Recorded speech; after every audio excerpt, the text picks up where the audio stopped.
As Catholics around the world mourn the loss of Pope Francis, the Hispanic community in Wichita sharing how he was someone everyone could relate to. Pope Francis was the first Latin American pope born in Argentina and shared a cultural heritage with many Hispanics. His messages supporting migrants and the poor deeply resonated with Hispanic Catholics.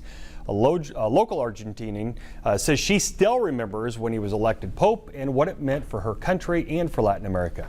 It was amazing just to hear somebody that can just speak your language and understand your culture, to be a pope where all the time the popes have been from Europe.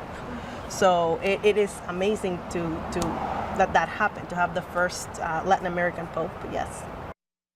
Following the Pope's death, Cardinal Kevin Farrell will step in, the official who declares the Pope's death and administers the Holy See until a new Pope is elected. He's the first Irish American to hold that position.